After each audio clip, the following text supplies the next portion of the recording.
To the town of our free rode a stranger one fine day. Hardly spoke to folks around him, didn't have too much to say. No one dared to ask his business, no one dared to make a slip. The stranger there among them had a big iron on his hip, big iron on his hip.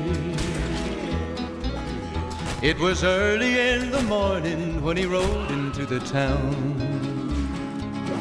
He came riding from the south side, slowly looking all around. He's an outlaw, loose and running, came the whisper from each lip, and he's here to do some business with a big iron on his hip, big iron on his hip. That was a recreation of multiple clips of a partisan equipped like an officer, still showcasing the power of the officer's pistol's close quarter dominance. I absolutely love playing the officer class. The tension, the anticipation of every shot, hitting or not. I'll first talk about the officer's close quarters capabilities, basically just upsides, and then cover far range maps, which is no surprise, downsides. The officer's pistol is what entices a lot of people to play the class. But there are also other classes or regiments that give different pistols. The officer has the basic officer set, pistol at 1 key, sword at 2 key, and spyglass at 3. The heavy ranker / officer and the dragoon officer have the cavalry pistol. Well, dragoon officer doesn't, but you know. Anyway, the artillery officer is just an officer, but they can shoot cannons, so you know. But also, partisans can spawn in with either cavalry or normal pistol and an additional melee like the knife or hand axe. No two-handed weapons though.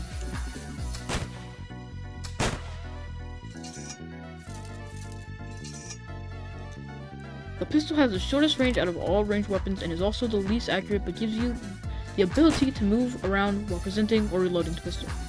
And also has a slightly fast reload speed of 8 seconds, making the gun acceptable in closer ranges and maximum deviation of 0.025. The cavalry pistol, however, has a slightly improved version of the pistol, still with the ability to move, but 9 rounded seconds to reload. Maximum deviation 0.0225. Both pistols have the same velocity.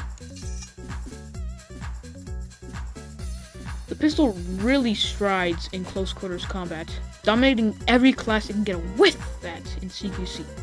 All you really gotta know is how far its fall off is, and you're basically set to dominate. Real stats, all damage is the same. Head, 120 damage. Torso, 100 damage. Limbs, 70 damage. Fall off, 20 studs. Fall off multiplier, 0.5. So you take, for example, the torso, 100 times 0.5 equals 50 damage. Downsides. One of the major downsides of the pistol is its accuracy. While it gives you the accuracy buff to others, it can't be given by itself or by other officers. The fall-off range is also a big obstacle. 20 studs isn't a lot, but hey, at least it's not the knife's kissing point range, right? The fall-off range is also a big obstacle. Fuck. I said it twice. Okay. You also have to worry about being caught rushing solo or being rushed by the entirety of Blood-iron. Also, please make sure to hit head or body shots. Limb shots do not one-shot at close ranges. The pistol is also pretty slow when cocking, aiming, and reloading.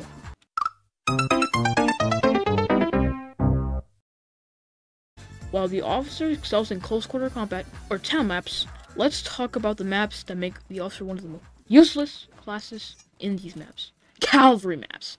I hate it with a burning passion, but I'm talking about them because officer cannot stand a chance against them when they are the cavalry's line of sight. Maybe if you're good, but that's about later. But let's go to the tips section to help you out a little bit.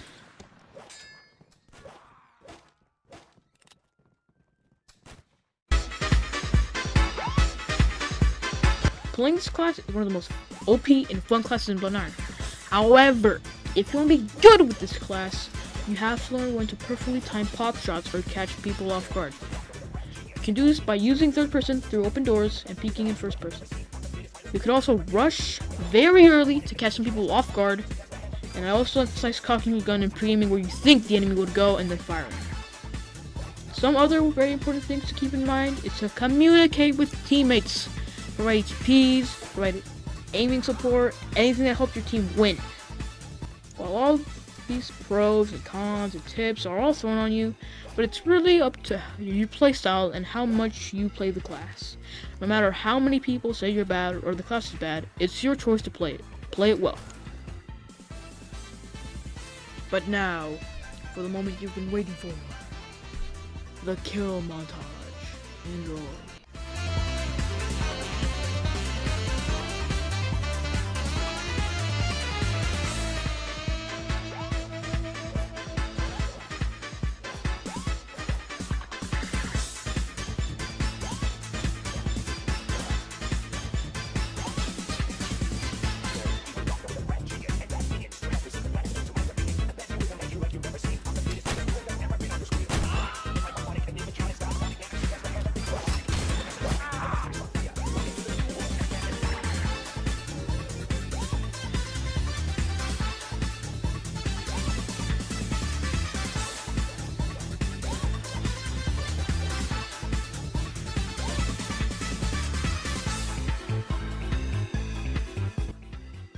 Thank you guys so much for watching. I really had fun making this video, and I hope you guys liked the effort I put